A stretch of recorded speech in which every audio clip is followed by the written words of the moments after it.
South ఇండియాలోని అతి తక్కువ ధరలకి రత్నాలనందించే ఏకైక సంస్థ 6JVR. ఈ మధ్యకాలంలో జరిగినటువంటి ఢిల్లీ పేలుడు గురించి వద్దాం.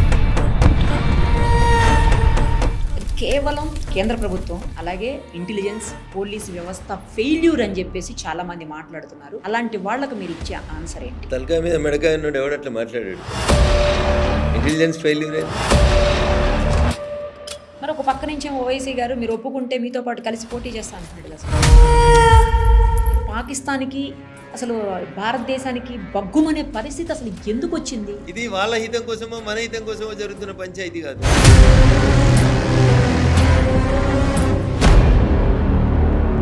వాళ్ళు దేవుడిచ్చిండు కాబట్టి 10 మందిని కంటున్నామని బయటికి చెప్తున్నారు, కానీ దేవుడిచ్చుడు కాదు. వాళ్ళ ఉద్దేశం ఏంది? అంటే వాళ్ళు మేజర్ అయ్యి మనల్ని మైనారిటీలో అయిపోతాం కదా. ఆపరేషన్ సింధూర్ చేసాం, మనం సక్సెస్ అయ్యాము. ये हमला किया है उन आतंकियों को उनकी कल्पना से भी बड़ी सजा मिलेगी. పాక్ ఆక్రమిత కాశ్మీర్ని మనం స్వాధీనం చేసేసుకుంటున్నాం అని చెప్పి అందరూ ఫీల్ అవుతున్న సందర్భంలో మళ్ళీ అసలు అటువైపు దృష్టి కూడా లేకుండా అయింది. ఎందుకని సార్? అందుకనే చెప్తున్నాను, కొన్ని బయటికి చెప్పలేము, కొన్ని లోపల నుంచి మాట్లాడుకోలేము. పాకిస్తాన్ నుంచి చైనాకి ఒక కారిడార్ వేస్తారు, అది మన ఇండియాలో నుంచి వెయ్యాలి అని చెప్పేసి ప్లాన్స్ జరుగుతున్నాయి ఆల్రెడీ. దానివల్ల మరింత నష్టం కదా సార్ మనకి. ఇండియాలోంచి చైనా రోడ్ వేసడం అనేది జరగదు. అది నరేంద్ర మోడీ గారు ఉన్నంతసేపు అది జరగనివ్వరు.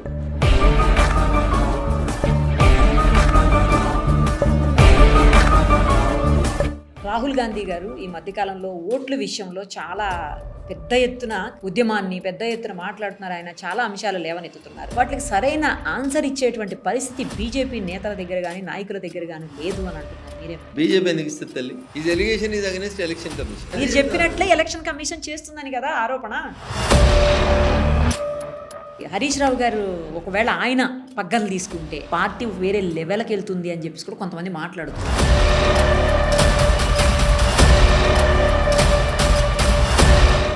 డిప్యూటీ సీఎం గారి ఇంటికి కవిత గారు వెళ్ళినప్పుడు ఆవిడ శారీ గురించి కూడా చాలా పెద్ద చర్చ నడిచింది. మొత్తం అంతా కాంగ్రెస్ జెండా లాగా ఇది సంకేతమా ఏంటి కాంగ్రెస్ లోకి మారుతున్నారు అన్నట్టని. జాతీయ జెండా కూడా అవే రంగులు ఉంటాయి కదా. ఓ అంటే బీజేపీలోకా?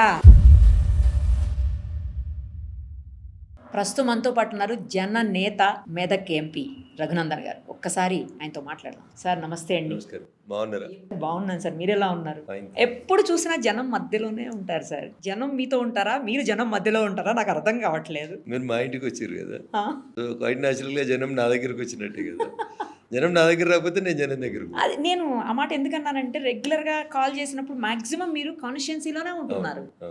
ఈ మధ్యలో నేను ఒక 5-6 టైమ్స్ కాల్ చేసి ప్రతిసారి మీరు అక్కడే ఉంటున్నారు. రాజకీయం అనేది ఒక వ్యసనం నీరు. సో జనరల్గా ఊర్లలో ఏమంటారు దీన్ని, దురద అంటారు కదా. ఆ దురదలాగా ఒకసారి అంటుకుంటే పోదు. రాజకీయం అనేది కూడా అట్లాంటిది వ్యసనం అది. సో దురద కూడా చాలాసేపు ఏమనిపిస్తుంది అంటే ఇట్లా అన్నంతసేపు ఆనందంగా అనిపిస్తుంది జనాలకి. ఆపిన తర్వాత చూస్తే ఏముంటుంది, రక్తాలు కారుతూ ఉంటాయి. అట్లా రాజకీయం కూడా అంతే. చాలా మందికి చాలా అవస్థలు ఉంటాయి రాజకీయాల్లో. బయటికి కనిపించినంత మీద వేసుకున్నంత తెల్ల చొక్కాలు వేసుకొని సుఖవంతమైన జీవితం ఉండదు.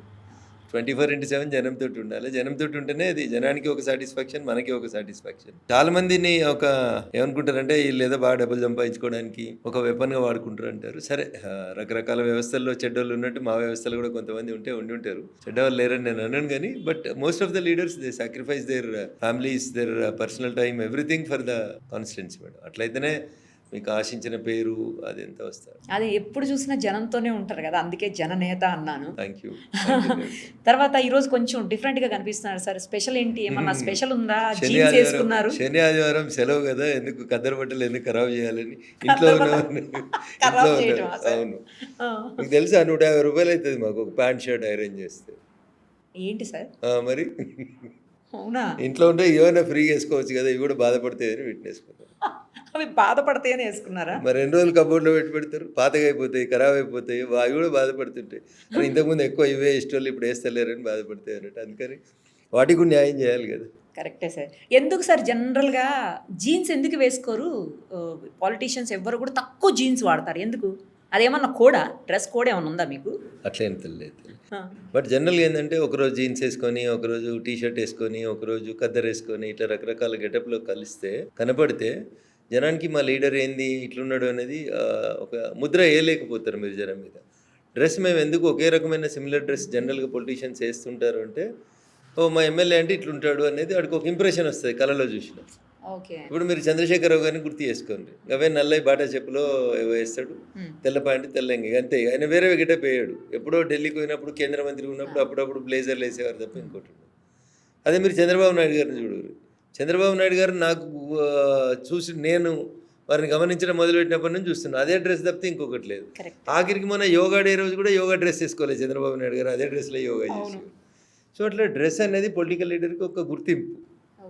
సో మా లీడర్ అంటే ఇట్లా ఉంటాడు అని. ఇప్పుడు నరేంద్ర మోడీ గారు అన్నారు అనుకోండి, మీరు మంచి డ్రెస్ వేస్తారు, పైన కలర్ఫుల్ బ్లేజర్ వేస్తారు, చూడడానికి చాలా నీట్గా ఉంటారు. మోడీ అనగానే వారి ఇంప్రెషన్ అట్లా కనబడుతుంది. మోడీ గారిని ఎప్పుడు మీరు జీన్ పాయింట్లలోనో టీ షర్ట్లలో ఊహించలేరు.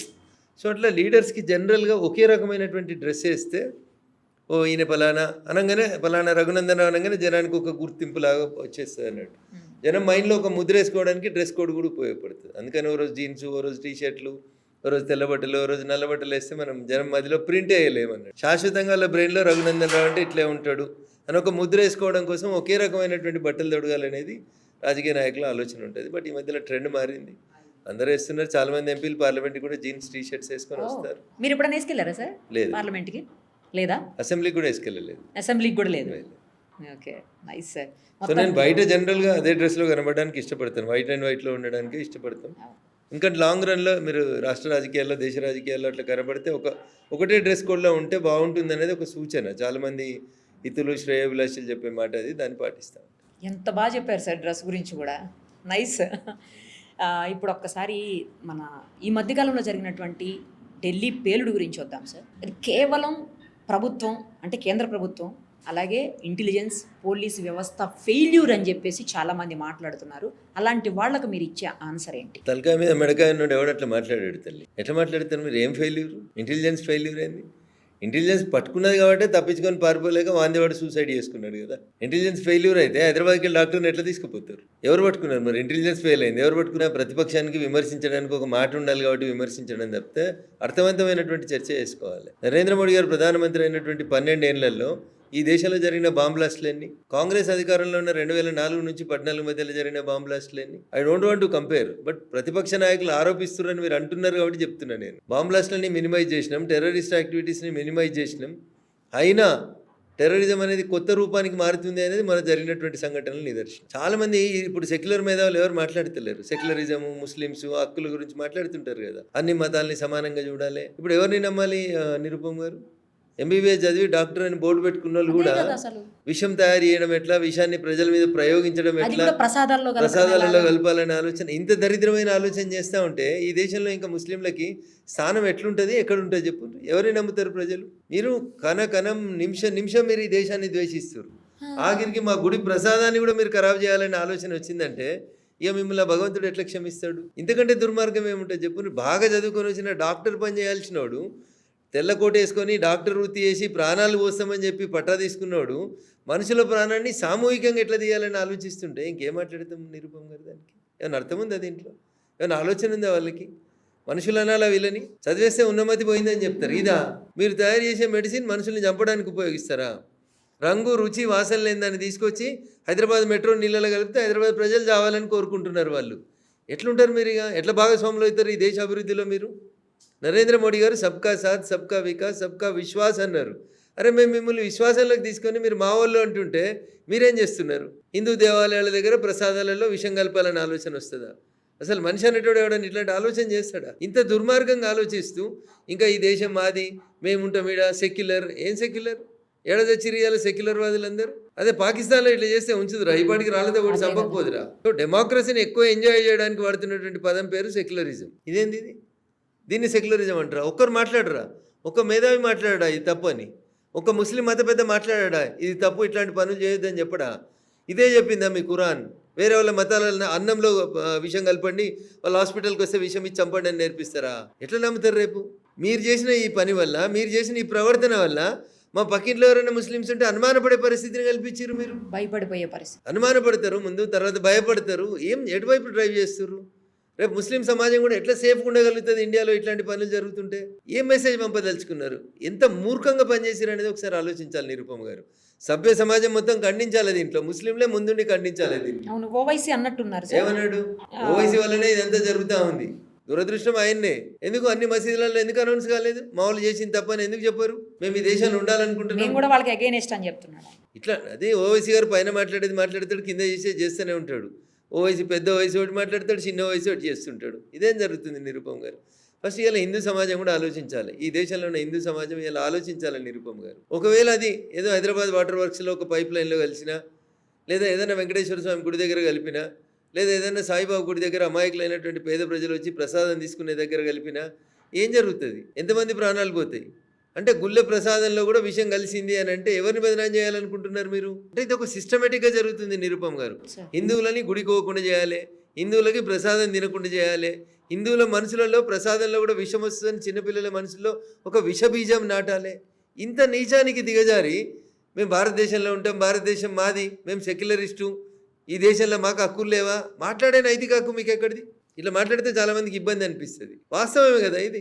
ఇలా ఏ ముస్లిం కనబడామని హిందువులు భయపడేటువంటి పరిస్థితి, అనుమానపడే పరిస్థితి తీసుకొచ్చారు. ఎవరైనా ముస్లిం బోర్డు పెట్టుకొని డాక్టర్ అని చెప్తే రేపు ఎవరైనా పోతారా పేషెంట్లు? అంటే నువ్వు ఏం చేస్తున్నావు? నువ్వు చేస్తున్న ఈ తెలివి తక్కువ పని వల్ల నీ వాళ్ళకే అన్యాయం చేసుకుంటున్నావు. నువ్వు ముస్లిం డాక్టర్ని నమ్మరు, ముస్లిం వకీల్ దగ్గరికి పోలేరు. ఆఖరికి మీరు ఏడికి తీసుకొస్తారు? టెంపుల్స్ దగ్గర ఎవరైనా ముస్లిం షాప్ పెట్టుకుంటే వాళ్ళ దగ్గరికి పోవద్దు అనేటువంటి దగ్గర దాకా వచ్చేస్తుంది. ఇది ఫ్యాక్ట్, ఇది వాస్తవం. నేనేదో కావాలని రెచ్చగొట్టేందుకు మాట్లాడతలే నిరుపమ్ గారు. మొన్న జరిగిన సంఘటన తర్వాత ఎవరైనా ముస్లిం బోర్డు పెట్టుకుని డాక్టర్ ఉంటే ఆ డాక్టర్ దగ్గరికి ఎవరు పోలేరు ఇవాళ హిందువులు.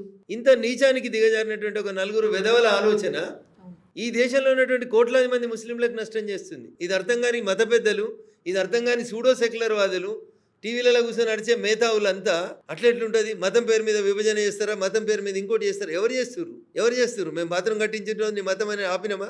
ఆపలేదు కదా. నీకు సిలిండర్ ఇచ్చిన రోజు నీ మతం మీద ఆపలేదు కదా. నీ ఇంటి ముందుకు వెళ్ళి సీసీ రోడ్ ఏమని ఆ బైన్సాల్ కార్పొరేటరో మేయరో చేసినట్టు మేము చేస్తలేం కదా. అట్లా ఇంత నీచమైన ఆలోచన ఎట్లా వచ్చింది ఆ చదువుకున్న వాళ్ళకి అనేది నాకు ఇప్పటికీ దురదృష్టకరం అనిపిస్తుంది. ఆ డాక్టర్ గారిని చూస్తే ఎంత అమాయకురాలు కనబడుతుంది. ఆమెనే తయారు చేస్తుంది. She herself is the basic కల్పరేట్. ఇట్లాంటి వాళ్ళని మన చట్టాలు కూడా సవరించాలి నిరుపమ్ గారు. పట్టపగలే ఉరి తీయాలి వీళ్ళని. 30 రోజుల కంటే ఎక్కువ రోజులు ట్రయల్ ఉండొద్దు. ప్రజలందరూ చూస్తుండగా ఇంకా కింది కోర్టు శిక్ష పడ్డది, హైకోర్టు పోయినాం, హైకోర్టుకి వెళ్ళి సుప్రీంకోర్టుకి పోయినాం, సుప్రీంకోర్టుకి వెళ్ళి రాష్ట్రపతి దగ్గరికి పోయినాం, పెరోల్ గిరోల్ ఇవన్నీ ఏముండొద్దు. అంత నిమిషాలలో అయిపోవాలి, అంత ఆన్లైనే కదా. నిమిషాలలో ఎవిడెన్స్ పెట్టాలి, నిమిషాలలో క్లోజ్ చేయాలి, నిమిషాలలో ఉరి తీయాలి. తుపాకులు పట్టుకొని ఆడ సాక్షాత్తు దొరికితే తాజ్మహల్ హోటల్లో కసబరేటోడు దొరికితే వాడిని ఉరి తీసేందుకు 10 ఏళ్ళు పట్టింది. ఈ దేశంలో అంటే టెర్రరిస్టులకు భయం ఎట్లుంటుంది చెప్పు. జరుగుతున్న సంఘటనలు దురదృష్టకరం, బాధాకరం. పెహల్గాంలో ఇది చేస్తారు, పోయి పక్క దేశంలో ఉంటారు. ఇంత దరిద్రంగా జరుగుతూ ఉంటే మళ్ళీ అందరం హిందూ ముస్లిం బాయి అంటే ఎడికెళ్ళి బాయి అవుతారు. ఎట్లా బాయి అవుతారు? నన్ను చంపాలనుకున్నాడు, నాకు బాయి ఎట్లా అవుతాడు చెప్పు. సో అందుకని ఇలా హిందూ సమాజం ఆలోచించాలి. గుళ్ళ దగ్గరికి పోయినప్పుడు ఏం చేయాలి, పండ్ల బండ దగ్గరికి పోయినప్పుడు ఏం చేయాలి. శత్రువుని కొట్టాలంటే శత్రువుని ఫిజికల్ కొట్టాల్సిన అవసరం లేదు నిరుపమ్ గారు. శత్రువు ఆదాయ వనరుల మీద దెబ్బ తాకి ఆర్థిక వ్యవస్థ మీద దెబ్బ జరిగింది అనుకోండి, శత్రువు ఆటోమేటిక్గా వీక్ అయిపోతాడు. అదే జరగాలి ఇవాళ ఈ దేశంలో. హిందూ సమాజం ఆలోచించాలి. ఇవాళ మనం సండే పోయి కొంటున్న మటన్ ఏడ కొంటున్నాం, ఎవరికి ఉపయోగపడుతుంది, ఈ డబ్బులు ఏడిపోతున్నాయి అనేది ఆలోచించాలి. సండేని పోయి కొంటున్న చికెన్ ఏడ కొంటున్నాం ఆలోచించాలి. పండ్ల పనులు ఏమవుతున్నాయి చూడాలి.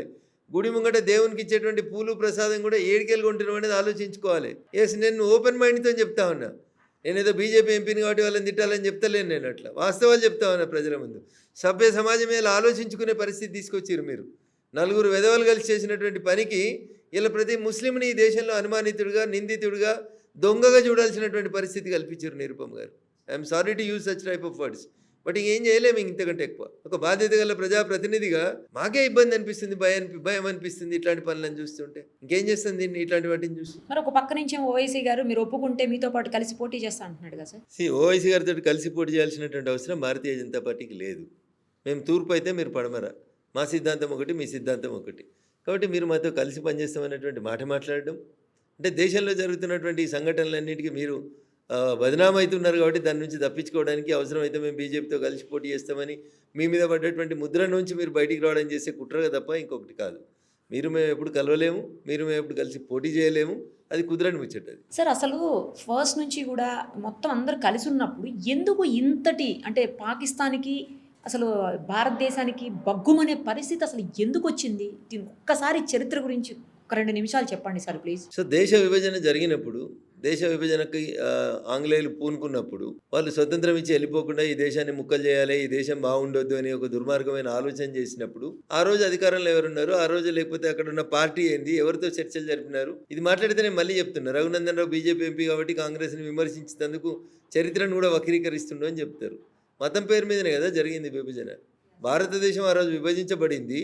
పాకిస్తాన్లో ఎవరు ఉండాలని డిసిషన్ తీసుకొని చేసిర్రు. ఒక వర్గానికి సంబంధించిన వాళ్ళందరికీ ఒక దేశం ఉంటే ఆ రోజు పాకిస్తాన్లో ముస్లిమ్స్ ఉండాలని చెప్పి ఒక నిర్ణయం తీసుకొని చేసిర్రు. హిందుస్థాన్లో ఉండొద్దా ముస్లిమ్స్ అంటే హిందుస్థాన్లో ఉండాలనుకున్న వాళ్ళు ఉండుండ్రి, లేదనుకుంటే పాకిస్తాన్కి వెళ్ళిపోండి అని ఆప్షన్ ఇచ్చారు. ఇది మన గొప్పతనం. విడిపోయినప్పుడు పాకిస్తాన్లో సుమారు 20 నుంచి 24% వరకు హిందువులు ఉన్నారు. ఇవాళ పాకిస్తాన్లో ఉన్న హిందువుల జనాభా చూడు, నాట్ ఈవెన్ 4-5% లేదు. ఇవాళ ఇద్దరం ఒకటే రోజు విడిపోయినాం కదా. 75 ఏళ్లలో 20%, 25% ఉన్న హిందువుల జనాభా 4%, 5%కి వచ్చింది. అదే భారతదేశంలో 4-5% ఉన్నటువంటి ముస్లింల జనాభా ఇలా 18%కి వచ్చింది. ఇండియా పాకిస్తాన్ విభజన జరిగిన తర్వాత పాకిస్తాన్లో ఉన్న హిందువులను ఊచకోత కోసి శవాలను ట్రైన్లలో పంపిస్తే కూడా ఆ రోజు ఉన్నటువంటి పెద్దలు మాట్లాడలేదనేది కదా పంచాయతీ అంతా. కాంగ్రెస్ పెద్దలు మాట్లాడలేదనేది కదా పంచాయతీ అంతా. ఇంత క్లియర్గా క్రిస్టల్ క్లియర్ కనబడతా ఉంటే విభజన ఎందుకు చేసిర్రు, దేని మీద చేసిర్రు? మతం బేసిస్గా విభజన చేసిర్రు. విభజన జరిగినప్పుడు మరి హిందువుల కోసం హిందుస్థాన్ ఉంటే ముస్లిమ్స్ అందరినీ తీసుకుపోయి అక్కడ ఉంచేసి ఉంటే పాకిస్తాన్కి పంపేసి ఉంటే ఈ పంచాయతీ ఉండేది కాదు కదా. Correct sir. 4% ఉన్న వాళ్ళు ఇలా 17-18% దాకా పెరిగినరు. వాళ్ళ ఉద్దేశం ఏంది? వాళ్ళు ఓన్లీ ప్రొడక్షన్ తప్ప వాళ్ళకి ఇంకొక ట్రైన్ లేదు. ఐఎమ్ సారీ టు సే, నేను ఒక ఐఐటీలో ప్రొఫెసర్ని కలిసిన రాజస్థాన్లో. 18 మంది సంతానం ఆయనకి. సార్ మీరు ఏం ప్రొఫెసరు, మీరేం చదువు చెప్తారు పిల్లల కంటే? ఆయన ఒక మాట చెప్పిండు, దాని తెలుగు అర్థం చెప్తాడు. నారు పోసినోడు నీరు పోయాడా అంటాడు. అంటే పుట్టించినోడు వాళ్ళని పెంచుతందుకు ఏదో ఒకటి ఇయ్యడా అంటాడు. ఓడు అరటి పండు పెట్టుకొని, అరటిపళ్ళ బండి పెట్టుకొని, ఓడు పంక్చర్ దుకాణం పెట్టుకొని, ఓడు రోడ్డు మీద ఇంకో పని చేసుకుంటా మామూలు మంచిగానే బతుకుతురు కదా సార్ అంటారు. ఇది వాళ్ళ ఆలోచన విధానం. They will use ladies as only the production machines అంతే. నలుగురిని ఎందుకు చేసుకుంటారు? మొదటి భార్యకి ప్రెగ్నెన్సీ కాగానే ఇంకొక భార్య, ఈమె ప్రెగ్నెన్సీ కాగానే మూడో భార్య. ఇది వీళ్ళకి ఒక మిషన్ అన్నట్టు. సంవత్సరంలో రొటీన్గా ఎవ్రీ 3 monthsకి ఒకరు కొత్త పిల్లలు పుడితేనే ఉండాలి. 18 మంది 20 మంది ఏం చేస్తున్నారు నిరుపమ్ గారు? యూనిఫామ్ సివిల్ కోడ్ అంటే లేదు ఇది బీజేపీలకు ఆచారం, యూనిఫామ్ సివిల్ కోడ్ ఏంది అంటాడు. అరే ఒక దేశంలో ఉంటున్నప్పుడు దేశ ప్రజలందరికీ ఒకటే కోడ్ ఉండాలి, ఒకటే చట్టం ఉండాలి. చట్టం ముందు అందరూ సమానులే ఉండాలి. హిందువులు విడాకులకు అప్లై చేసుకోవాలంటే నిరుపమ్ గారు, హిందువులలో పెళ్లి చేసుకున్న అమ్మాయి ఎవరైనా హిందూ సాంప్రదాయం ప్రకారం పెళ్లి చేసుకున్న అమ్మాయి విడాకులకు పోవాలంటే 1 నిమిషంలో విడాకులు రావు. 1 year తర్వాత she has to file divorce petition. At least mutual అయినా కూడా 6 months కనీసం ఆగాలి. అదే క్రిస్టియన్స్ లో అయితే 2 years తర్వాత. అదే ముస్లింలలో అయితే నువ్వు వండిన వంట మంచిగా లేదు, తలాక్. 3 సార్లు తలాక్ అంటే తలాక్ అయిపోయింది. ఏం తలాక్? ఎటు పోతున్నారు? ఈ దేశం ఒక దేశం అనుకున్నప్పుడు ఈ దేశంలో ఉండే ప్రజలందరికీ ఒకటే మతం ఉంటుంది, లేదు మతాలు భిన్నంగా ఉన్నాయి. భిన్నత్వంలో ఏకత్వం భారతదేశం, రైట్. ఒకటే చట్టం ఉండాలి కదా, అట్లీస్ట్ మతం లేదు చట్టం అని ఉండాలి కదా. ఇవేవి లేకుండా పోతున్నాయనే దుర్మార్గం. చరిత్రలకు పోతే చరిత్ర ఖచ్చితంగా కాంగ్రెస్ పార్టీ వైపే ఏళ్ళు చూపెడుతుంది. కాబట్టి ఇప్పుడు నేను బీజేపీ ఎంపీగా మీకు ఇంతకంటే ఎక్కువ ఏం మాట్లాడినా నిరుపమ్ గారు, రఘునందన్ రావు ఉద్దేశపూర్వకంగా చరిత్రను దవ్వి తీసి మా మీద బురద చల్లుతున్నాడు అనే మాట వస్తుంది తప్ప ఇంకొకటి కాదు. అంటే నేను మాత్రం ఒకటి మాత్రం హిందూ బంధువులందరూ కూడా ఒకటి అప్పీల్ చేయదలుచుకున్నా. నాకేంది, నా పక్కింటోనికి నష్టం జరుగుతుందని మీరు ఆలోచించినంత సేపు you are the loser. Ultimate గా నష్టం జరిగేది నీకు. ఐకమత్యం లేదు కాబట్టి ఇదంతా జరుగుతా ఉంది. మీరు మళ్ళీ గుర్తు చేసుకోవాల్సింది, మళ్ళీ అర్థం చేసుకోవాల్సింది, మనం సంఘటితంగా ఉంటే అన్ని బాగుంటాయి. వాళ్ళు 10 మందిని కంటారు, మనం కూడా కనడం స్టార్ట్ చేయాలి. ఇది వాళ్ళ హితం కోసమో మన హితం కోసమో జరుగుతున్న పంచాయతీ కాదు. వాళ్ళు దేవుడు ఇచ్చిండు కాబట్టి 10 మందిని కంటున్నామని బయటికి చెప్తున్నారు, కానీ దేవుడు ఇచ్చుడు కాదు. వాళ్ళ ఉద్దేశం ఏంది? మన దేశంలో వాళ్ళ జనాభాని మనకంటే ఎక్కువ పెంచి వాళ్ళప్పుడు ఈ దేశాన్ని మళ్ళీ ఒకసారి మతాంతీకరణ చేయడానికి జరుగుతున్నటువంటి ఒక పెద్ద కుట్ర. అంటే వాళ్ళు మేజర్ అయ్యి మనం మైనారిటీలో అయిపోతాం కదా. ఇప్పుడు మనం ఎప్పుడున్నాం? 2025లో ఉన్నాం. ఇలా జనాభా ఎంత ఉంది చూడుర్రి. నాకు తెలిసి మీరు 2050 దాకా ఉంటారని నేను అనుకుంటున్నా. 2050 వరకు ఏమవుతుంది? వాళ్ళ రేషియో ఇట్లా పెరుగుతూ పోయి మన రేషియో ఇట్లా తగ్గుతూ వస్తే మనం ఎక్కడ ఉంటాం, వాళ్ళు ఎక్కడ ఉంటాం చూడండి. ఇది ప్రతి హిందూ తల్లి ఆలోచించాల్సినటువంటి విషయం. 1-2 అనేది బంద్ చేయాలి. మనం కూడా 3-4 కనాల్సిందే. లేదు యూనిఫామ్ సివిల్ కూడా ఈ దేశంలో అమలు కావాల్సిందే. అందరికీ ఒకటే ఉండాలి. సరే, ఈ దేశం వనరులు సరిపోతలేవు. ఇప్పటికే ఒక ఆస్ట్రేలియా ఖండాన్ని మనం ప్రతి సంవత్సరం ముట్టిస్తాం. అంత జనాభా వస్తుంది మనకి. టోటల్ ఆస్ట్రేలియన్ కాంటినెంట్లో ఎంత జనాభా ఉంటుందో ఎవ్రీ ఇయర్ కొత్తగా భారతదేశంలో అంతమంది పుడుతున్నారు. ఏడికెళ్ళి సరిపోతుంది మీకు ప్లేసు? ఈ ఫ్యాక్ట్స్ ఇవి. రఘునందన్ ఏదో నోటుకొచ్చిన మాటలు చెప్తలేడు. ఆస్ట్రేలియా ఖండంలో ఉన్న జనాభా ఎంత ఉంటుందో అంతమంది ప్రతి సంవత్సరం భారతదేశంలో కొత్తగా పుట్టిన పిల్లల సంఖ్య చెప్తున్నా నేను. ఏడికెళ్ళి వస్తుంది భారతదేశానికి ప్రతి సంవత్సరం ఒక ఆస్ట్రేలియా ఖండాన్ని ఏడికెళ్ళి జాయిన్ చేస్తారు? నీళ్ళేవి, గాలి ఏది, ఏమున్నది? ఇప్పటికే ఢిల్లీ అయిపోయింది. హైదరాబాద్ కూడా ఏ నిమిషం అయినా అయిపోయే పరిస్థితికి వస్తుంది. ఎట్లా మరి మనుషుల జనాభా 2 × 2 4 అవుతుంది, 4 × 4 16 అవుతుంది, 16 × 16 ఇట్లా మల్టిపుల్ అయిపోతుంది. మీరు తినే తిండి పెరుగుతలేదు, గాలి పెరుగుతలేవు, నీళ్లు పెరుగుతలేవు, పంచభూతాలేవి పెరుగుతలేవు మీకు. మరి అట్లాంటప్పుడు ఎట్లా బతుకుతారు మీరు? సో ఇండియన్ డెమోగ్రఫీని డిస్టర్బ్ చేసి భారతదేశంలో ముస్లింల జనాభాను 40 నుంచి 50% తీసుకొచ్చి తిరిగి మళ్ళీ ఒకసారి భారతదేశం లోపల ముస్లిం మతాంతీకరణ చేయడానికి జరుగుతున్న కుట్రనే దేవుడు ఇచ్చిండు కాబట్టి పిల్లల్ని అంటున్నామనే ముచ్చట. ఈ పొలిటికల్ అపీజ్మెంట్ ఏదైతే టీఆర్ఎస్, కాంగ్రెస్, ఇంకేవైతే కమ్యూనిస్టులు లేదా ఇంకేదైతే తృణమూల్ కాంగ్రెస్ చేస్తూ ఉన్నాయో దీనివల్ల ఈ దేశానికి నష్టం జరుగుతుంది. ఇట్లా అడగోలుగా ఒక రకంగా ప్రొడక్షన్ పెంచడం ఒకటైతే, రెండోది పక్క దేశాలకు వెళ్ళి తీసుకొస్తారు. బంగ్లాదేశ్కి వెళ్ళి ఇట్లా పక్కదారులకి వెళ్ళి వస్తూ ఉన్నారు, రోహింగ్యాలు వస్తూ ఉన్నారు. వీళ్ళందరూ ఎవరు నిరుపమ గారు? వీళ్ళందరికీ దేశంలో ఉండే హక్కేంది? ఎందుకుంటున్నారు? ఒక్కసారి హిందూ సమాజం ఆలోచించాలి. నేను భయపెట్టడానికి చెప్తలేను, వాస్తవాన్ని ఆలోచించమని చెప్తా ఉన్నా హిందూ సమాజానికి. మనం బతికుండగానే ఈ పరిస్థితులు రాబోతున్నాయి అనేది ఒక హెచ్చరిక లాంటిది. ఇది ఎ స్టిచ్ ఇన్ టైమ్ సేవ్స్ 9 అని ఒక సామెత చెప్తారు. అరే వేయాల్సిన కుట్టు ఒక్కటి వేస్తే అది ఆగుతుంది చినిపోకుండా, లేకపోతే 9 కుట్లు వేయాల్సినటువంటి పరిస్థితి వస్తుంది తర్వాత. అందుకనే పెద్దలు చాలా ఆలోచించి చెప్పారు ఎ స్టిచ్ ఇన్ టైమ్ సేవ్స్ 9 అని. ఏ ఇబ్బంది జరగకుండా ఉండాలంటే ఇలా హిందూ సమాజం మేల్కొనాలి, ఆలోచించాలి. అసలు ఏం జరుగుతుంది అనేది ఒకసారి ఆలోచించి మనం ఏం చేయాలనేది ఒక నిర్ణయం తీసుకోవాలి. మనం రాజకీయ శక్తికి ఎదగాల్సిందే, మన ఆలోచన విధానంలో మార్పు రావాల్సిందే. రోడ్డు మీద ఎక్కడైనా చిన్న ఆటో యాక్సిడెంట్ ఎవరైనా ముస్లింలు ఎవరైనా కొడుతున్నారనుకోండి, 50 మంది ముస్లిమ్స్ జమవుతారు అక్కడ. అదే హిందుని కొడుతున్నారు అనుకోండి, ఒక్కడు కూడా ఆగడు, చూసుకుంటే వీడియో తీస్తారు, మంచి కొడుతున్నారు నిరూపణ అని వీడియో తీస్తారు. ఇదేం పంచాయతీ? వాళ్ళు చూడరు, ఒక ఆటో డ్రైవర్ గడ్డమున్న ఒక పిల్లని ఎవరైనా కొడుతుంటే 10 మంది మోటార్ సైకిల్ వచ్చేస్తారు. ఏడుంది మన లోపల యూనిటీ? ఈ యూనిటీ లేకపోతే కష్టపోయింది. చాలా ఆలోచన రేకెత్తించే అంశాలు సార్ మీరు పాయింట్అవుట్ చేసిన ప్రతి అంశం కూడా. మీరు ఇప్పుడు రేపు పాల ప్యాకెట్ ఇప్పి పాలు వేడి చేసి పిల్లలకు పోయాలంటే అలా విషయం కలిసిందా ఏందనేది ఆలోచించుకోవాల్సిన భయం, ఆందోళన వైపు సమాజాన్ని నెట్టేసినాయి మన జరిగినటువంటి 3 డాక్టర్లు అరెస్ట్ కాగానే వాడు ఈ మందుగుండు సామాగ్రిని అంతా దాచిపెట్టాలనేది అర్థం కాక రోడ్ల మీద తిరిగి చివరికి తాను పేల్చుకొని ప్రజల్ని చంపేసిండు దుర్మార్గుడు. అవునా? ముందే సెల్ఫ్ బాంబర్గా రెడీ అయ్యే వచ్చాడని చెప్తున్నారు కదా సార్. మీడియా కథనాలు ఉంటాయి తల్లి రకరకాలుగా. ఒకవేళ వచ్చింటే పొద్దున్నే వచ్చి చేస్తాడు కదా, పొద్దున్న 9 గంటలకి ఇంకెక్కువ రష్ ఉంటుంది కదా రోడ్డు మీద. ఆయన చనిపోవాలి, మానవ బాంబును కావాలని డిసిషన్ తీసుకున్న తర్వాతనే తనని పేల్చుకున్నాడు. కానీ అన్ని గంటలు ఢిల్లీ రోడ్ల మీద ఎందుకు తిరిగిండు చెప్పు? హ్యూమన్ సైకాలజీ ఏంది అక్కడ? ఇంకేమైనా ఆల్టర్నేట్ ఉందా? ఇంకా ఎక్కువ మందిని చెప్పడానికి ఏ ప్లేస్ దొరుకుతుందని ఆలోచన తప్పితే ఏముంటుంది చెప్పు? ఇంత బ్యాడ్గా ఆలోచిస్తుంటే పక్కన కారు చాగితే భయపడే పరిస్థితి వస్తే ఎట్లా బతకాలి సమాజం? సార్ మరి ఆపరేషన్ సింధూర్ చేసాం, మనం సక్సెస్ అయ్యాము, కానీ ఎందుకని పిఓకే అని మనం ఎందుకు ఆ టైంలో అసలు అయిపోయింది, ఇంకా మన చేతుల్లో 1 గంటలో 2 గంటలో 2 రోజుల్లో వచ్చేస్తుంది మన చేతుల్లోకి, పాక్ ఆక్రమిత కాశ్మీర్ని మనం స్వాధీనం చేసేసుకుంటున్నాం అని చెప్పి అందరూ ఫీల్ అవుతున్న సందర్భంలో మళ్ళీ అసలు అటువైపు దృష్టి కూడా లేకుండా అయింది. ఎందుకని సార్? ఎందుకు పిఓకేని మనం సాధ్యం చేసుకోలేకపోయాం? ఆ టైం రైట్ టైం కదా. కొన్ని విషయాల్ని టీవీలలో చర్చించుకోలేను తల్లి, కొన్ని విషయాలు బయటికి మాట్లాడితే ఇబ్బందికరంగా కనబడతాయి. సో పిఓకేని కలపడం అనేది పాకిస్తాన్ బార్డర్లకు పోయి, పాకిస్తాన్ దేశంలోకి పోయి 250 కిలోమీటర్ల లోపలికి పోయి వాళ్ళు ఖాళీ మేల్కొనే లోపల కొట్టి రాగలిగిన మనకు, అది కూడా మహిళలతో, పిఓకేని కొట్టి రావడం కష్టమవుతుందా? అదే. సో దాని వెనకాల ఉన్న బ్రాడ్ రీజన్స్ ఏంది ఆలోచించారు. మనకు వచ్చే జాగ ఎంత, మనం తీసుకుంటున్నటువంటి భూభాగం ఎంత, అక్కడ నుంచి మళ్ళీ వస్తున్నటువంటి పెనుభూతం ఎంత, మనకి ఎంతమంది జనాభాని మన లోపల ఇంప్లీడ్ చేసుకోవాల్సి వస్తుంది రేపు, ఎన్ని రకాలైనటువంటి అంశాలని మనం ఆలోచించుకోవాల్సి ఉంటాయి. కొన్ని అందుకనే చెప్తున్నాను, కొన్ని బయటికి చెప్పలేము, కొన్ని లోపల నుంచి మాట్లాడుకోలేము.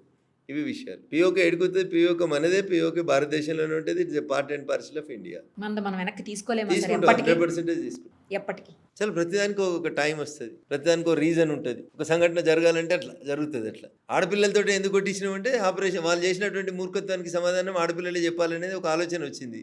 ఈ దేశ ప్రజలందరూ స్వాగతించారు దాన్ని. ఆడ కూడా మనం మళ్ళీ మతం పట్ల వివక్ష చూపెట్టలేదు. అందులో కూడా ఒక ముస్లిం అమ్మాయి కూడా పోయింది. సో అంటే నిజంగా దేశభక్తి ఉన్న వాళ్ళు కూడా కొంతమంది ఉన్నారు ఇంకా ఈ దేశంలో. లేకపోతే అమ్మాయి ముందే ఇన్ఫర్మేషన్ వాళ్ళకి ఇవ్వడానికి అవకాశం ఉంటుండే కదా. కానీ నమ్మినాం, మన సైనికుల మీద మనకు విశ్వాసం ఉంది. కానీ ఈ దేశంలో కొంతమంది మూర్ఖులకు ఆ విశ్వాసం లేదు. అక్కడ మనం అందరం ఆలోచించుకోవాలి, బాధపడాలి.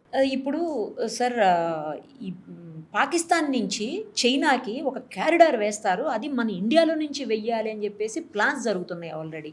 దానివల్ల మరింత నష్టం కదా సార్ మనకు. ఇప్పుడు ఇండియాలోంచి చైనా రోడ్ వేసడం అనేది జరగదు.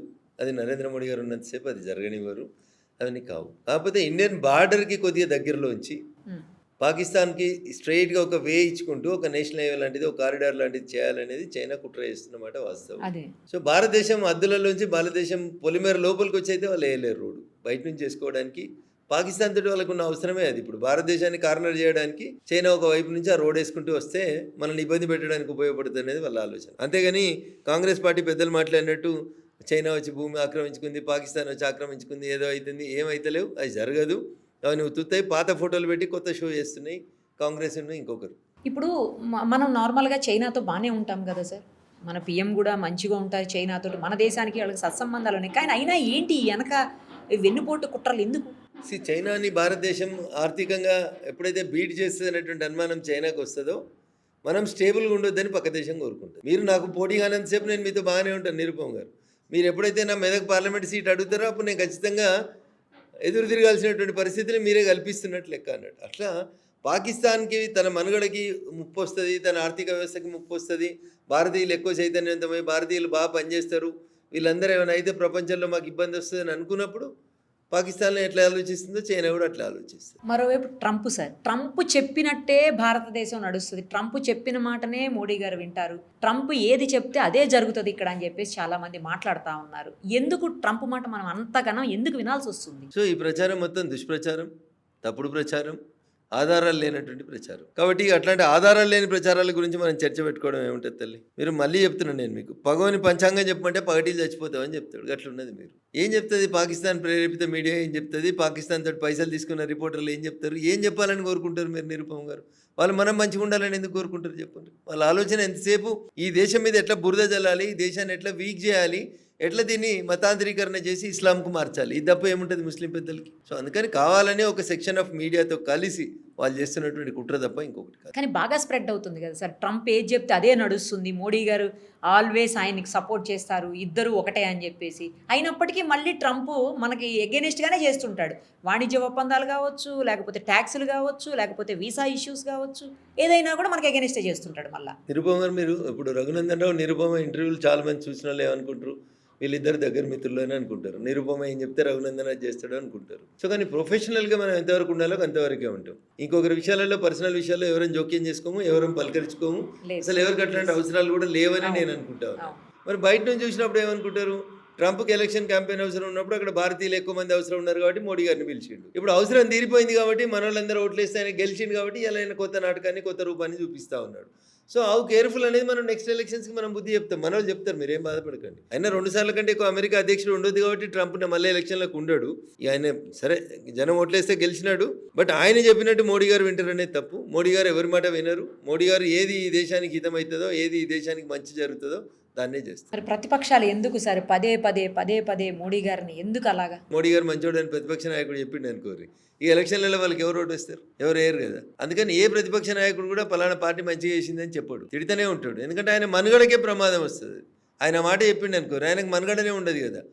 కాంగ్రెసే మంచిదని టీఆర్ఎస్ అన్నది అనుకోరు, ఇక మరి టీఆర్ఎస్ అని ఎందుకు ఓటు వేయాలని అంటారా అన్నారా? ఇక ఇది కూడా అంతే, కామన్ సెన్స్ అండ్ లాజిక్. అలాగే రాహుల్ గాంధీ గారు ఈ మధ్యకాలంలో ఓట్ల విషయంలో చాలా పెద్ద ఎత్తున ఉద్యమాన్ని, పెద్ద ఎత్తున మాట్లాడుతున్నారు. ఆయన చాలా అంశాలు లేవనెత్తుతున్నారు. వాటికి సరైన ఆన్సర్ ఇచ్చేటువంటి పరిస్థితి బీజేపీ నేతల దగ్గర కానీ, నాయకుల దగ్గర కానీ లేదు అని అంటున్నారు. మీరేమంటారు? బీజేపీ ఎందుకు ఇస్తుంది తల్లి? Is allegation is against Election Commission. బీజేపీయే కదా నడిపిస్తుందని ఆయన. ఎలక్షన్ కమిషన్ చేసే పని బీజేపీ ఎందుకు చేస్తుంది? నేను అదే చెప్పినట్లే ఎలక్షన్ కమిషన్ చేస్తుందని కదా ఆరోపణ. సరే అనుకుందాం నిరుపమ్ గారు ఒక నిమిషానికి. మరి మాకంటే ముందు 55 సంవత్సరాలు ఈ దేశాన్ని మీరే పాలించారు కదా. 2004 నుంచి 14 దాకా మీరే కదా ప్రధానమంత్రి. మరి మమ్మల్ని ఎందుకు రానిచ్చారు?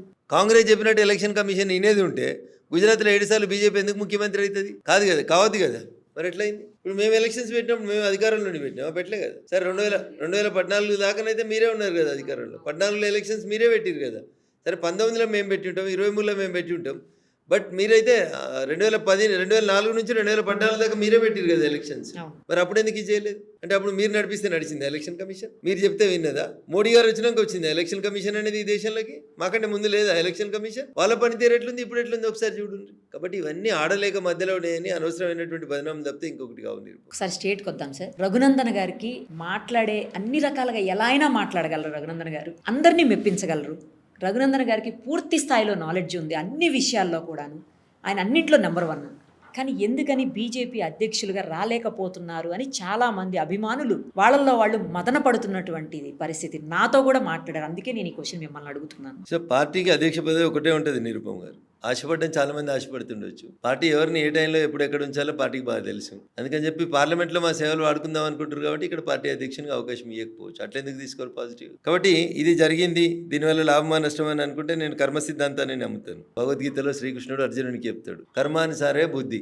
మన వాళ్ళు చాలా మంది అంటుంటారు రాత్రి 9 నుంచి ఆయన్నే డ్రైవింగ్ చేసిండు, నిద్ర అవుతుందని ఇప్పుడే 5 నిమిషాల ముందే డ్రైవర్ మారి అటుకెళ్ళి ఇటు వచ్చిండు, పాపం డ్రైవింగ్ చేసినా ఏం కాకపోతుండే ఈ పక్క బతుకుతుండే అని అనుకుంటు. ఆయన కర్మ అట్లా ఉంది కాబట్టి ఆయన ఆ టైంకి స్టీరింగ్ వదిలేసి ఇటు పక్క వచ్చి కూర్చున్నాడు. ఆ డ్రైవర్కు బతకాలని ఉంది, వాడు కర్మ అట్లా ఉంది కాబట్టి వాడు ఇటు వచ్చిండు. దాన్ని కూడా మనం ఇంకో రకంగా అనుకుంటాం అన్నట్టు. అరే 5 నిమిషాలు అయితే అయిపోతుండే, ఇంటికి చేరుతుంటివి, పాపం గీడైంది యాక్సిడెంట్ అనుకుంటారు. ఆ పాపం గానే ఉంది, ఆ పాపం గాడికి అయిపోవాలని ఉంది కాబట్టి గానే పాపం అయిపోయింది. అట్లా ఇది కర్మ, ఈ కర్మని నమ్మాల్సిందే. సో అట్లా ఈడ మంచి జరిగిందా, ఆడ మంచి జరిగిందా, ఏడ మంచి జరిగిందా అనేది పక్కకు పెట్టేరు. నిన్నటికంటే ఈరోజు మంచిగా ఉన్నారు, రేపు ఇంకా మంచిగా ఉంటారు. ఇది నమ్మండి, ప్రశాంతంగా ఉంటారు. అంతే, దేని గురించి ఎక్కువ టెన్షన్ పడదు. అట్లా జరగాల్సిందని ఆపే శక్తి మీకుందా? లేదు. ఆపుతారా? ఆపలేము. పోనీ ఏదైనా ఎవరన్నా ఆపుతారా? పోలీసు వాళ్ళని ఆపిర్రా? ఎవరు ఆపలేరు. సో అందుకని there are certain things which are inevitable. దాన్ని మీరు ఏం చేసినా ఆగది. సునామీ ఉంది, ఎవరైనా ఆపగలుగుతారా? ఎర్త్క్వేక్ ఉంది, ఎవరైనా ఆపగలుగుతారా? బోయింగ్ విమానం కూలిపోయేది ఉంది, ఆపిర్రా? ఏం చేయగలిగారు నిరుపమ గారు?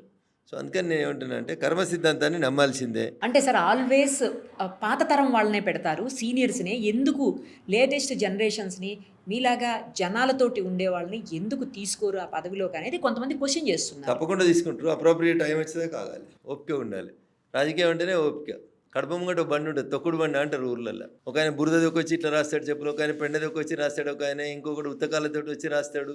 ఆ బండి వల్ల ఏమనేది, ఎంతమంది దొక్కినా తొక్కులాగానే ఉంటుంది, అట్లే ఉంటుంది. అట్లా దానికి ఎంత ఓపిక ఉంటుందో రాజకీయాలలో ఉంటే అంత ఓపిక ఉండాలి. ఏం పోల్చి చెప్పారు సార్ అసలు. ఇంటి ముంగట కడప ముంగట ఉన్న బండిని ఎన్ని రకాలుగా దొక్కుతారు మీరు? బండాలకి వెళ్ళిపోతుంది, ఇంటి ముందుకి వెళ్ళిపోలేదు కదా. దానికి ఎంత ఓపిక ఉంటుందో అట్లా మనకు కూడా అంత ఓపిక ఉంటేనే ఎదుగుతారు, అట్లా లేకపోతే ఎదగలేరు. పాలిటిక్స్లో ఓపిక లేకపోతే ఎదగలేరు. పంచాయతీ ఎలక్షన్స్ వచ్చాయి సార్, ఏంటి పరిస్థితి? పార్టీ సింబల్ లేకుండా జరిగేటువంటి ఎలక్షన్స్ అవి. అయినా సరే క్యాండిడేట్స్ పలానా క్యాండిడేట్ పలానా పార్టీ నిరుపమారు, మీరు ఇప్పుడు ఎవరైనా గెలవనియండి, ఏడాది లోపల వాళ్ళంతా అధికార పార్టీలోకే పోతారు. ఎందుకంటే ఊర్లో మోరి కట్టాలంటే పైసలు కావాలి, ఊర్లో రోడ్ వేయాలంటే పైసలు కావాలి. ఇవన్నీ కూడా లోకల్లో ఉండేటువంటి స్థానిక సంస్థలకు సంబంధించిన నిధులు కేంద్రంకి వెళ్ళి మేము ఇస్తాం. కానీ ఏం చెప్తారు, ఇవి బీజేపీ ఇచ్చిందని చెప్పారు కదా. అందుకని అధికారంలో ఉన్న పార్టీ దగ్గరికి వస్తే 2 రూపాయలు వస్తాయి, 2 పనులు అవుతాయి, నేను సర్పంచ్ గెలిచిన ఊరికి ఏదో చేయాలనే పనులతో అందరూ ఆడిపోతారు. ఉదాహరణకి ఎవరైనా సర్పంచ్ మొండిగా నిల్చొని నేను కాంగ్రెస్ అనో నేను బీఆర్ఎస్ అనో ఏదో ఒక పార్టీకి ముద్రేసుకున్నాడు అనుకో, అప్పుడు ఆ రాష్ట్రంలో అధికారంలో ఉన్న పార్టీ కాక వేరే పార్టీ కూడా అయితే ఆ సర్పంచ్ని పనిచేయనియరు, చెక్ పవర్ రద్దు చేస్తారు, డిపిఓతో ఎంక్వైరీ చేపిస్తారు, ఆయన సర్పంచ్ పదవి సస్పెన్షన్లోకి వస్తుంది, ఉప సర్పంచ్ సర్పంచ్ అవుతాడు. ఇన్ని బాధలు ఉంటాయి. అందుకని కష్టపడి గెలిచినాం కదా, ఏది గాలేటు ఉంటే అటు ఉందాలే అనుకుంటాడు.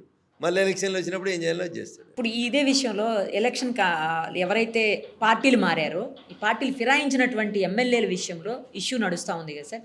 మన రాష్ట్రంలో ఎందుకు కొలికి రావట్లేదు, వేరే స్టేట్స్లో వస్తున్నాయి కదా. నేను ఒక మాట మీకు గుర్తు చేయాలి ఈ సందర్భంలో. 2004లో గౌరవనీయులు దివంగత రాజశేఖర రెడ్డి గారు ముఖ్యమంత్రి. అప్పుడు టీఆర్ఎస్కి గెలిచిన 10 మంది ఎమ్మెల్యేలు కాంగ్రెస్ పార్టీలో జాయిన్ అయ్యారు, ఇంక్లూడింగ్ జగ్గారెడ్డి గారితో సహా. టీఆర్ఎస్లో గెలిచి కాంగ్రెస్లో జాయిన్ అయ్యారు వీళ్ళంతా. వీళ్ళని డిస్క్వాలిఫై ఏమని చెప్పి టీఆర్ఎస్ తిరగడం మొదలుపెట్టింది, కంప్లైంట్ చేయడం మొదలుపెట్టింది. మేమే ముఖ్యమంత్రి, మాదే రాష్ట్రం కదా, మాకెవడు ఎదురుంటాడని పోయినారు. అంతా అయిపోయిన తర్వాత సుప్రీంకోర్టు కోయిరు, హైకోర్టు కోయిరు, రకరకాల ఇష్యూస్ చేసిరు. అంతా అయిపోయినాక ఏం జరిగింది, ఇంకో 2 రోజులైతే శాసనసభ రద్దు అవుతుంది అనగా స్పీకర్ సురేష్ రెడ్డి గారు జడ్జిమెంట్ ఇచ్చారు. ఏమని సార్? ఒక ఇద్దరిని డిస్క్వాలిఫై చేసి ఒకరిద్దరిని పోటీ చేయొద్దని చెప్పి అట్లా ఏదో ఒక జడ్జిమెంట్ ఇచ్చినారు. ఎప్పుడు ఇచ్చినారు?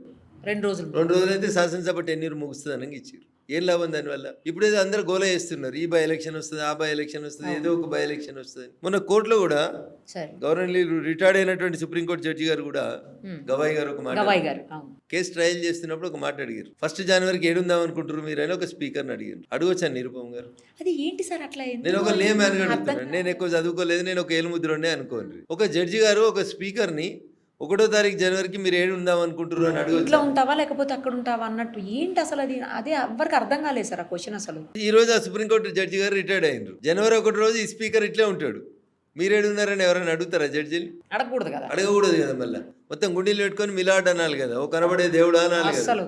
అది ఎట్లా జస్టిఫై అవుతుంది? అంటే ప్రజలు ఆలోచించుకోవాలండి. ఇట్లా వ్యవస్థలు ఈ దేశ ప్రజాస్వామ్యం లోపల డాక్టర్ బిఆర్ అంబేద్కర్ గారు రాసినటువంటి రాజ్యాంగంలో 4 వ్యవస్థలు ఎవరికి వాళ్ళే ఉండాలని చెప్పిండ్రు. లెజిస్లేషన్ వేరే ఉంటుంది, జ్యుడిషియరీ వేరే ఉంటుంది, జర్నలిస్టులు వేరే ఉంటారు. ఇట్లా ఒక్కొక్క వింగ్ 4 వింగులను ఏర్పాటు చేసి ఈ 4 వింగులు స్వతంత్రంగా పనిచేస్తాయి అని చెప్పారు. ఒకరి పనిలో ఇంకొకరు కాలు దూర్చొద్దు అన్నారు.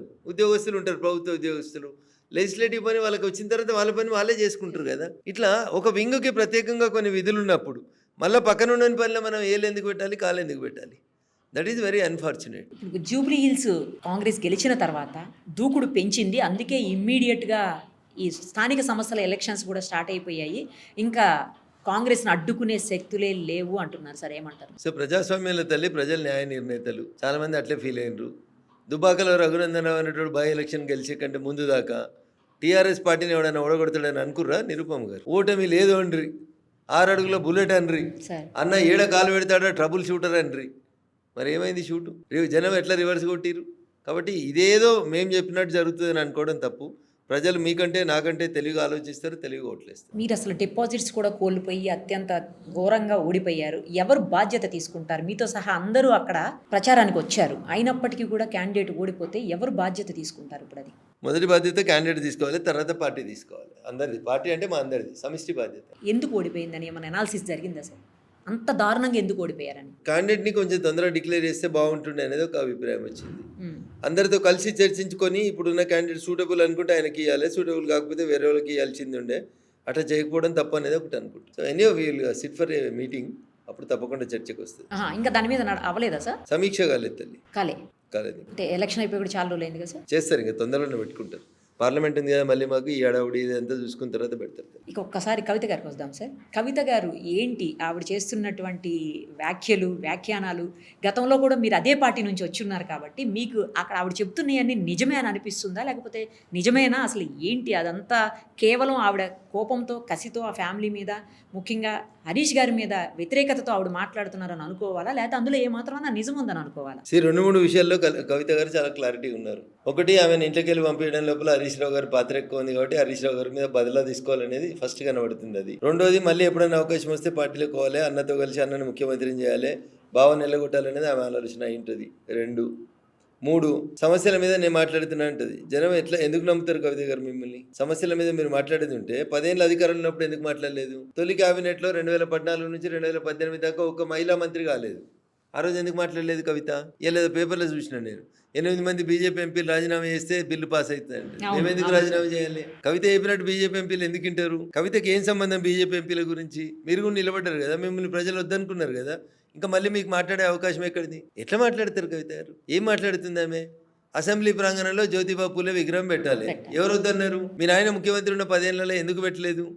అప్పుడు ఎందుకు అఖిలపక్షాన్ని పిలవలేదు?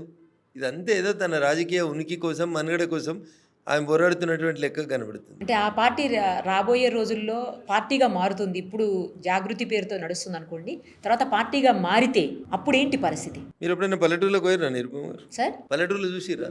కుండ తెలుసా మీకు? కుండ ఏంటిది? Pot sir. పాట్, నీళ్ళు స్టోర్ చేసి, అందుకనే కుండ అని అడిగిన. ఊర్లలో దాన్ని కుండ అని అడుగుతారు, కుండ అని చెప్తారు దాన్ని. సో కుండకు రంధ్రం పడిన తర్వాత ఎప్పుడైనా కుండకు ఒక చిన్న కుండ కొత్తది కొనుక్కొచ్చుకోరు, బెజ్జం పడితే లేదా రంధ్రం పడి ఒక చిన్న రంధ్రం కొట్టండి కుండ. తర్వాత దానికి ఎంసీలు పెట్టుర్రి, ఫెవికాల్ పెట్టుర్రి, ఫెవిక్విక్ పెట్టుర్రి, ఎన్నైనా పెట్టుర్రి.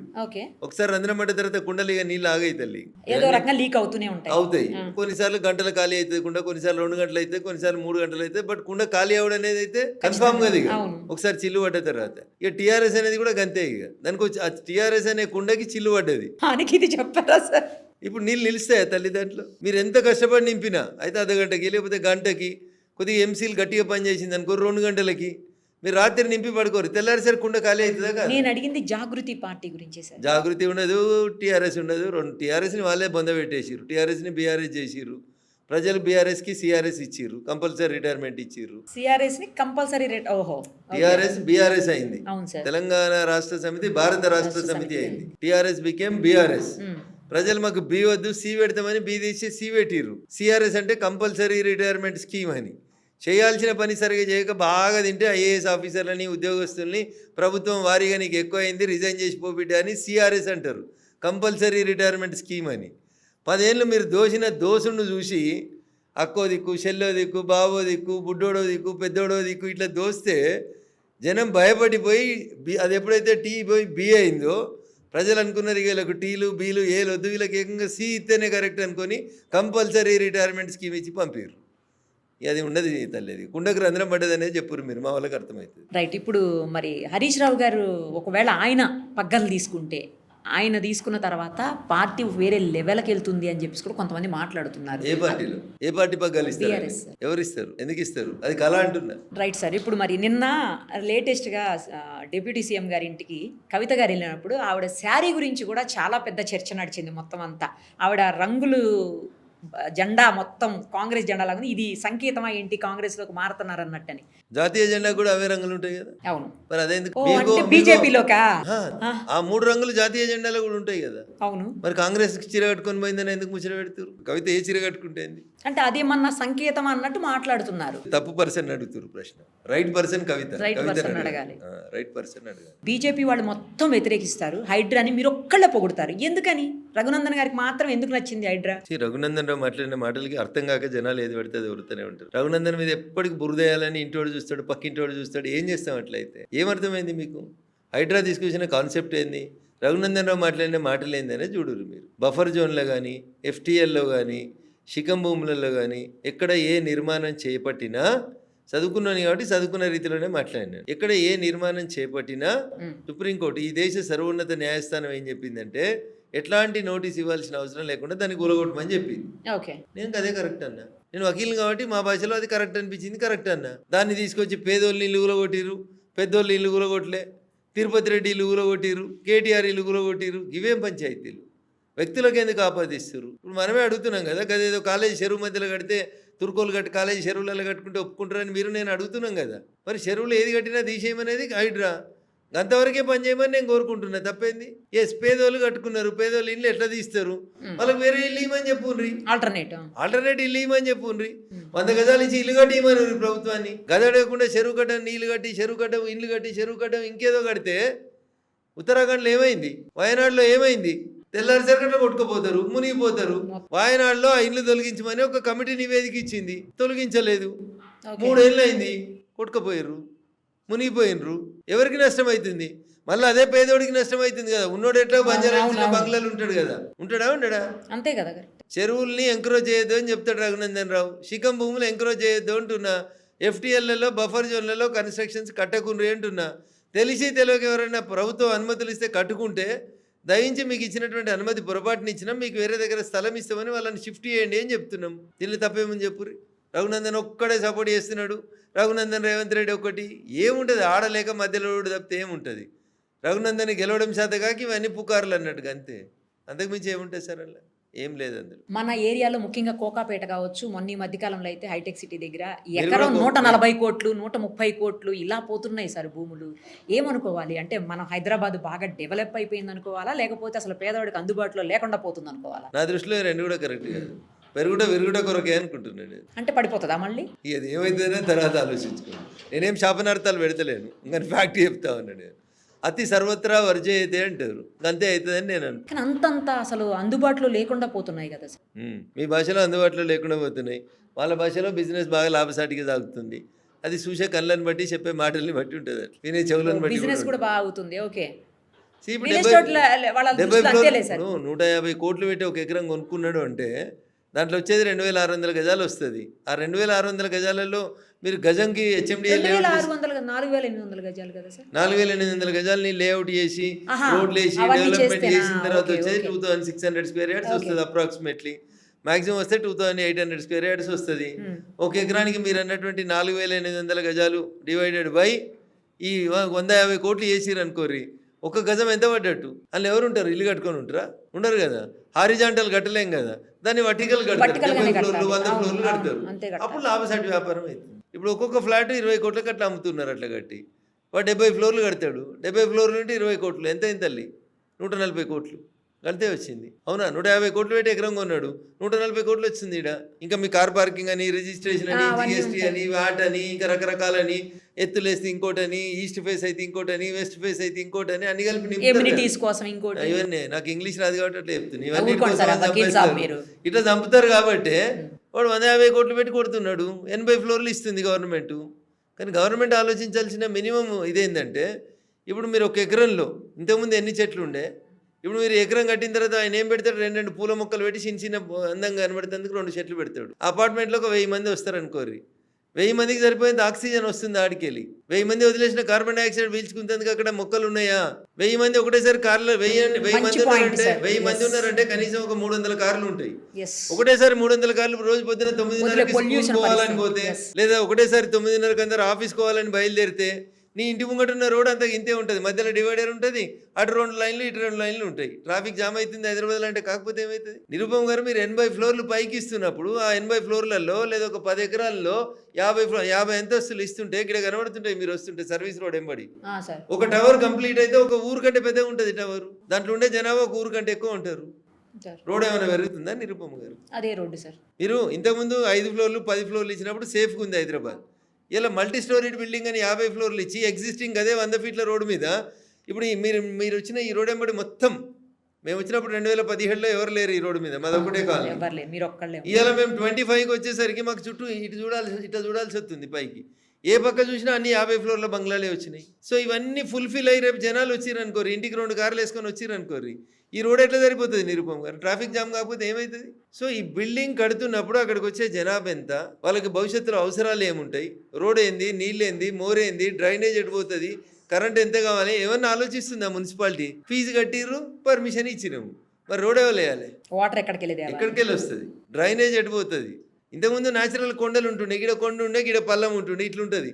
ఇప్పుడు ఈడికెళ్ళి ఈడికి డ్రైనేజ్ ఎట్లా ఎక్కిస్తావు, ఈడికెళ్ళి ఈడికి ఇంకొకటి ఎట్లా వస్తుంది, ఎట్లా ఎమ్యూనిటీస్ ఇవ్వడం లోపల ఎట్లా సక్సెస్ అవుతారు చెప్పండి. సో ఇది బాధాకరమైనటువంటి విషయం. మున్సిపల్ అధికారులకు నా విజ్ఞప్తి ఏంటంటే ఈ హై రైజ్ అపార్ట్మెంట్స్ అనేవి ఆపండి ఫస్ట్. ఆపకపోతే మీకు రోడ్లు సరిపోవు ఇవి. అందుకని జనానికి కన్వీనియన్స్ ఇస్తున్నామా మనం నష్టం చేకూరుస్తున్నాం అనేది ఆలోచించాలి. ఫైనల్లీ ఒక్కటి చెప్పండి సార్, ఢిల్లీలో భయంకరమైనటువంటి పొల్యూషన్ ఈరోజు అసలు తట్టుకునే పరిస్థితి లేదు. అక్కడికి వచ్చిన వాళ్ళు కూడా మళ్ళీ ఇక్కడ వద్దు బాబాయ్ అని చెప్పి తిరిగి రిటర్న్ వెళ్ళిపోతున్నారు వేరే దేశాలకి, అలాగే వేరే ప్రాంతాల నుంచి వచ్చిన వాళ్ళు కూడా వెళ్ళిపోతున్నారు.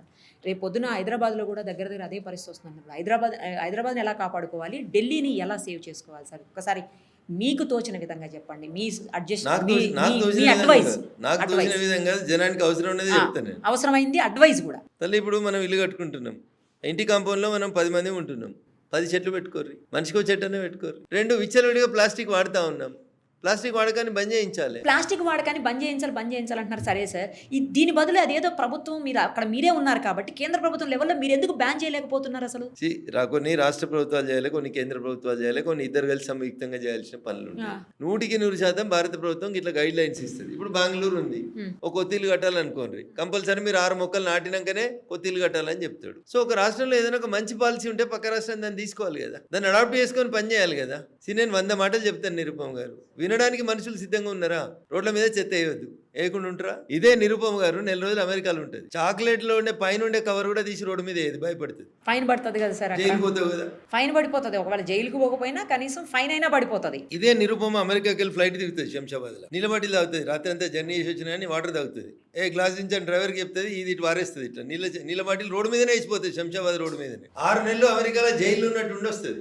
కనీసం చాక్లెట్ మీద ఉన్న కవర్ కూడా బయట వేయడానికి ఇష్టపడదు. కానీ శంషాబాద్ ఎయిర్పోర్ట్ దాటంగానే, శంషాబాద్ ఎయిర్పోర్ట్ కాంపౌండ్ నుంచి కొద్దిగా బయటికి రాగానే గ్లాస్ దించు అని చెప్పి డ్రైవర్కి చెప్పి వాటర్ బాటిల్ తీసి బయట వారేస్తుంది, ప్లాస్టిక్ వాటర్. అంటే ఏంటి, మన దగ్గర చట్టాలు కఠినంగా లేకపోవడం కారణమా సార్? ఏంటి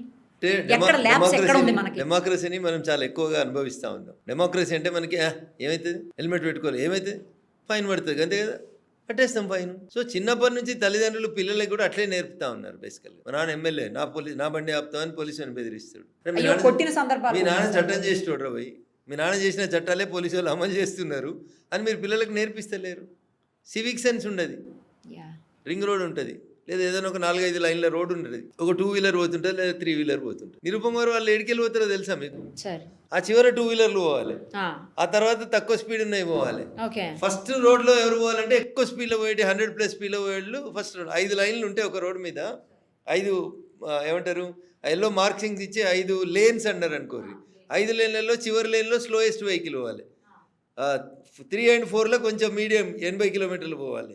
తర్వాత ఉన్నటువంటి 1 and 2లో 100 and above పోతున్న వెహికల్స్ పోవాలి. మీరు అవకాశం ఇస్తే మోటార్ సైకిల్ వాడు ఒకటో దాంట్లో పోతుంటాడు, వాడు 1 కేటాయించినటువంటి 5వ లైన్లో పోడు, ఒకటో లైన్లో పోతుంటాడు, జేబులో ఇట్లా పెట్టి సెల్ ఫోన్ మాట్లాడుకుంటూ పోతుంటాడు. సెల్ ఫోన్ ఆరన్ కొట్టిరు అనుకోరు మీరు పొరపాటున ఇట్లా చూస్తాడు. సీరియస్ గా సార్, అట్లా చూస్తే పర్లేదు, ఇట్లా చూస్తాడు సీరియస్ గా. ఎక్కువ తెలివి తక్కువ ఉంటే కొట్లాటకు వస్తాడు. అవును.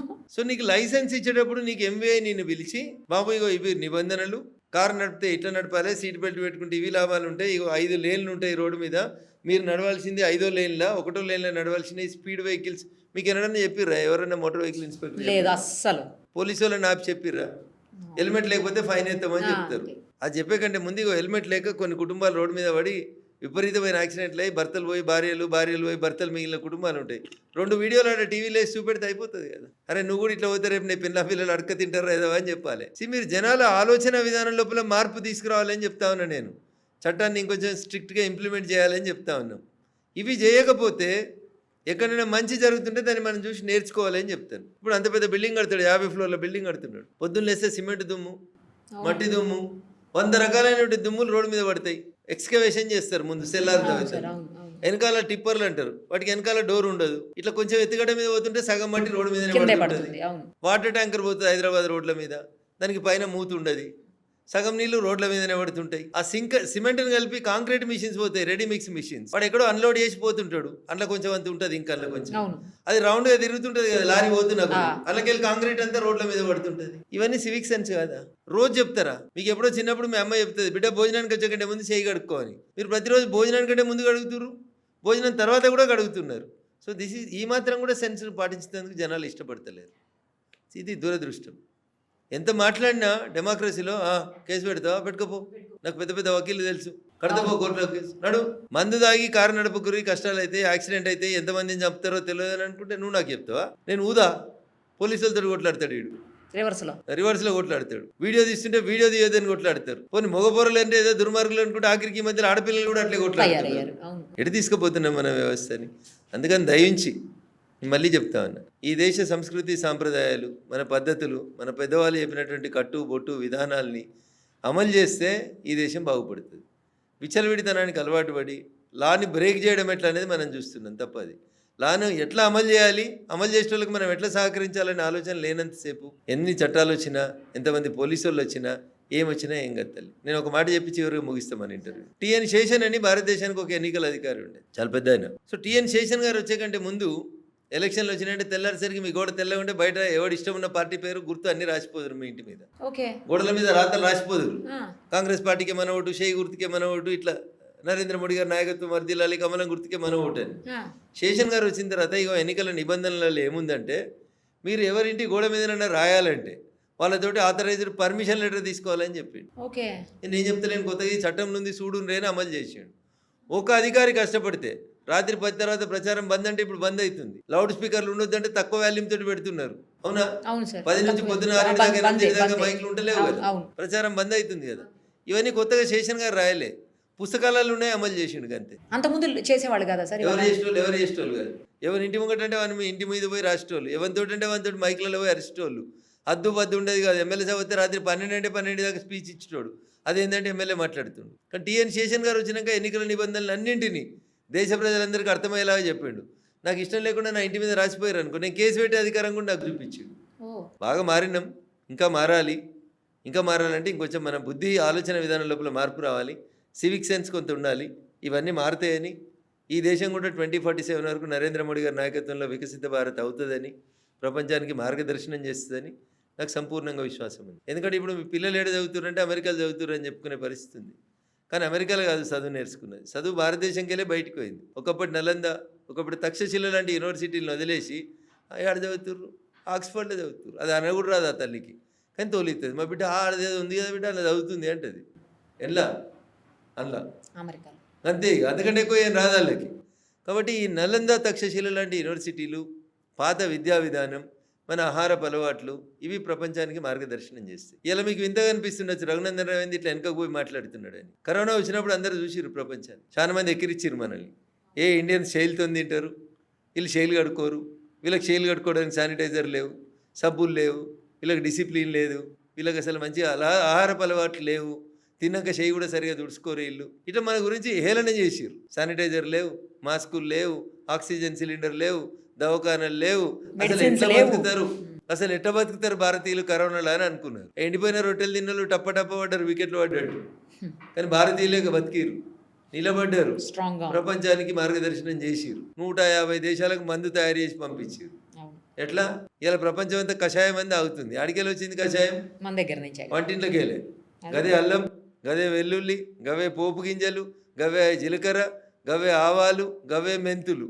ఇవి తిన్నోళ్ళ మనం నిలబడ్డాం. మన బాడీలో రెసిస్టెన్స్ వచ్చింది. ఎండిపోయిన రొట్టెలు తిని ఫ్రిడ్జ్లలో పెట్టుకొని 10 రోజులు ఓవెన్లో వేడి చేసిన వాళ్ళందరికీ క్యాన్సర్లు వస్తూ ఉన్నాయి. సో అందుకని మళ్ళీ విరుగుట కొరకే నేను ఇందాక కోకోపేట గురించి చెప్పింది కూడా దీనికే. ప్యాన్లు, స్టిక్కర్లు, కుక్కర్లు, ఫ్రిడ్జ్లు ఇవి అన్ని పోయి మళ్ళీ కుండలలో వండుకొని కుండ బిర్యానీ తినే పరిస్థితి. సార్ కుండల్లోనే వండుతున్నారు మళ్ళీ. అందుకని విరుగుట కొరకనే చెప్తున్నాను. భూమి గుండ్రంగా ఉంటుంది, ఇట్లా తిరిగి మళ్ళీ పెట్టామో ఆడికే వస్తాం కూడా. అందుకని ఇట్లా పెరిగితే ఏమవుతుందంటే 1917లో టిఆర్ మాల్తూస్ అని ఒక రష్యన్ ఎడ్యుకేషనిస్ట్ చెప్తాడు, జనాభా ఇట్లా మల్టిప్లై పెరిగిపోతూ ఉండి జనాభాను కంట్రోల్ చేయలేకపోతే ఏ డే విల్ కమ్. ఎవరు కంట్రోల్ చేస్తారు?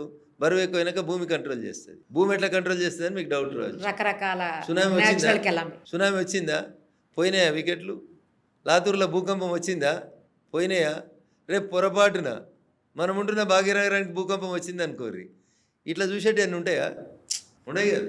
ఏముండదు. సో అందుకనే ఎకలాజికల్ ఇంబ్యాలెన్స్ జరగవద్దు, ప్రకృతి విధ్వంసం జరగవద్దు. మీరు నాకేంది లేని రోడ్లను ఖరాబ్ చేస్తా, నాకేంది లేని చెట్లను నరుకుతా అనేది బంద్ చేయాలి. ఎందుకంటే మీరు కూడా ఈ సమాజంలో భాగం కాబట్టి, ఈ సమాజం బాగుంటేనే మీ నెక్స్ట్ జనరేషన్స్ బాగుంటాయి కాబట్టి దయించి ఎకలాజికల్ ఇంబ్యాలెన్స్ జరగకుండా చూడాల్సిన బాధ్యత మీది, మాది, అందరిది కూడా. పర్ఫెక్ట్గా చెప్పారు. ఒక్కటి క్వశ్చన్ సార్, మన కేటీఆర్ గారు కార్ రేస్కి సంబంధించిన ఇష్యూలో అది ఇష్యూ నడుస్తూనే ఉంది, అరెస్ట్ చేస్తారంటారు, లేదంటారు, మళ్ళీ అదంటారు, ఇదంటారు. అసలు ఏం జరుగుతుంది సార్? మీరు అడ్వకేట్ కూడా కదా, అందుకని ఒక్కసారి దాని గురించి. సో చట్టం తన పని తను చేసుకుపోతలేదు. స్పీడ్ బ్రేకర్లు వస్తున్నాయి, కోర్టుకు పోతున్నారు, రకరకాలైనటువంటి ఇష్యూస్ ఉన్నాయి దాంట్లో. నేను మంత్రి హోదాలో ఇచ్చిన క్యాబినెట్ అప్రూవల్ తోటి ఇచ్చిన అనేది కేటీఆర్ గారు. ఆ రోజు మీరు ఆపద్ధర్మ మంత్రి, ఎన్నికల కూడా అమల్లో ఉంది. సో ఇట్లా నాణానికి బొమ్మ బొరుసు అని రెండెట్లుంటాయి, అట్లా పాజిటివ్స్ మైనస్లు చాలా ఉన్నాయి దాంట్లో. చట్టం అరెస్ట్ చేయాలనుకుంటే ఏ నిమిషమైనా అరెస్ట్ చేయడానికి అవకాశం. సో కాబట్టి దాంట్లో మోస్ట్లీ అది జరుగుతుందని నేను అనుకుంటున్నాను. Thank you so much. మరిన్ని అప్డేట్స్ కోసం నిరుపమ సుమన్ టీవీ ఇన్స్టా పేజ్ని ఫాలో చేయండి. సుమన్ టీవీలో మీ పర్సనల్ అండ్ బిజినెస్ ప్రమోషన్స్ కోసం కింది నెంబర్కి కాంటాక్ట్ చేయండి.